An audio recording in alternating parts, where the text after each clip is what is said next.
Hey everybody, I'm Jack with Future Pastimes, and we are reading Dune. Now this is a chapter that focuses on Liet Kynes, the leader of the Fremen, also the imperial ecologist, or planetologist as he prefers. He is alone in the desert, no stillsuit. He's been beaten up pretty badly by the Harkonnens and dropped off to die in the desert slowly and gruesomely, baking under the hot sun. And he's at the end of his rope. He's starting to hallucinate. He can hear the voice of his long dead father lecturing him. Pardet Kynes, who had been the imperial ecologist before him and had basically joined the Fremen. There's actually an interesting little extra chapter at the end of the book, which we'll get to. It talks a little bit about how Pardet Kynes basically joined the Fremen. But he's hearing this lecture about what it's going to really take to transform Arrakis, transform the ecology.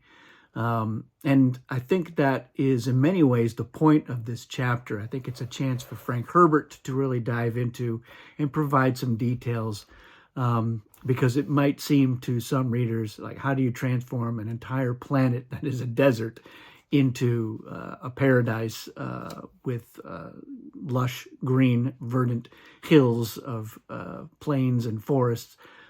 Seems incredible and unlikely, but I think Herbert believes that it could be done, and certainly Kynes believed it as well, both the father and the son.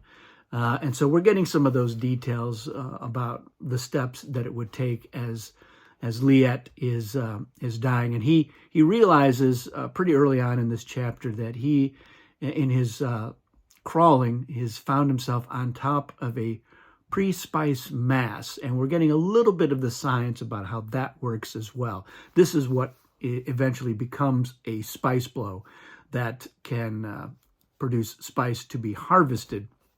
But it starts off as a process under the sand involving, doesn't get into the sand trout here, but he's talking about little makers and releasing their moisture into the sand, and it's creating these gases that bubble up, and then boom, it explodes and then produces spice.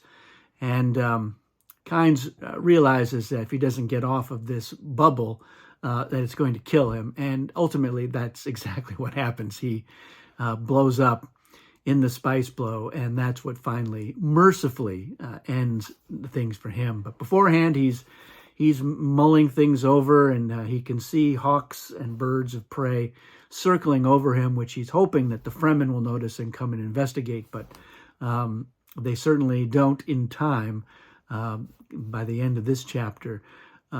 So it's actually a surprisingly long chapter, considering that not a lot happens. He crawls along, realizes he needs to get out of there, doesn't have the strength to do it, and is killed by the spice blow. That's why most of this chapter is actually dedicated to what the voice of his father is telling him and all of these lessons. And he is not interested in any of it. So it's a little bit interesting because kind of gives you some insight into what that relationship might have been like. He keeps going on about, "You're always lecturing me, Father. Why don't you just shut up? I've heard it all before. I don't need to hear it again." Constantly lecturing. So he keeps coming back to that. And so it's interesting that, because up until that point, we've seen Liet Kynes very invested in the Fremen, very invested in this idea of transforming the planet. But this was clearly his father's dream. So it begs the question of how much of Liet Kynes' current status before he is left to die was of his own choice, his own making, and how much of it was really what was expected of him.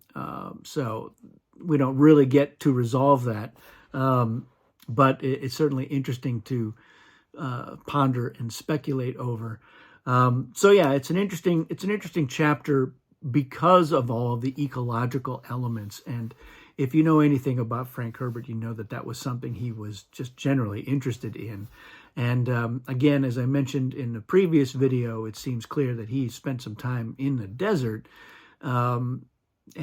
clearly it fascinated him to the point where he's going to write a book about an entire planet that is a desert and all of the other stuff. There's an interesting passage in here where his father says something about how, the one thing that you've got to worry about is letting the Fremen fall into the hands of a hero. And no more terrible disaster could befall your people than for them to fall into the hands of a hero. And that's the voice of his father saying that. Of course, it's hallucination, so it's really coming from Liet himself. And he's like, well, maybe so, but I've already said to the Fremen, find Paul and take care of him. And he thinks they'll make good use of him. Maybe not his mother, Lady Jessica, but, they'll sort things out.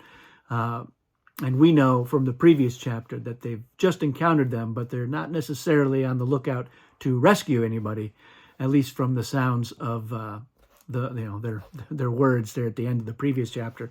So that's what I find interesting about this chapter, all of those details about the process that it would take to transform Arrakis, plus the subtext of the relationship that Liet had with Pardit. Interesting, but again, ultimately unresolved. In terms of adaptation, the only adaptation that really gets this is the miniseries, which is interesting. It shows Kynes, and he's wandering through the desert, and he realizes he's on a spice blow, and then boom, it goes off. It doesn't really get into the whole hearing the voice of his father, but he does. He is defiant and kind of annoyed at the situation, predicament he finds himself in. But then, he blows up in that spice blow, which the Fremen do notice. They're like, oh, look, spice blow, go get it. So that I always thought was kind of funny. In the Lynch adaptation, they allude to this. So they show Max von Sydow having his still suit ripped apart, and he's been beaten by Beast Raban and presumably the other Harkonnens. And then the Beast's final order is take him to his desert and leave him to die. So it's not, this chapter is not in it, but it's alluded to that it would happen. But of course, famously in the Villeneuve adaptation, it is changed completely. So for your spoiler alert, what happens in that version, of course, is that Kynes has left the ecological testing station after rescuing Paul and Jessica and sending them on their way to take an ornithopter. And her plan is to ride a worm to join the Fremen and rendezvous with them later on. So she plants a thumper. She's got her maker hooks out, ready to go. The worm is coming, and then she is stabbed in the back by Sardaukar. And she pounds on the drum sand to attract the worm, which eats her and the Sardaukar. So it's still pretty good. In some ways, it's just as dramatic, but just in a different way. It is fun to see the Sardaukar get eaten up by the worm. The trembling of the sand, and then just all of them engulfed by it. It's pretty good. It's still Kynes basically, killed by Arrakis, just in a slightly different way. There's a couple of good lines. I serve only one master. His name is Shai Hulud. That's pretty dramatic. But should they have gone with this? I guess they certainly could have. It was probably a little bit quicker and more interesting to have the Sardaukar take her out. So there you are with that one. Let me know what you think of this chapter, if you have any questions, and we'll keep on reading. We're sort of, in some ways, we've caught up with the movie. In other ways, we haven't. So we still haven't resolved Paul and Jessica with the Fremen, which is in the Villeneuve adaptation. And, of course, Kynes being taken out does happen. But we did previously have some Harkonnen stuff, which actually is not part of the first movie and may not be, they may skip over that stuff in the second movie, but we're sort of in a gray area where we're overlapping with some of the book and the latest movie as we wait for part 2. So that's it for this one. Thanks for watching. We'll see you again soon.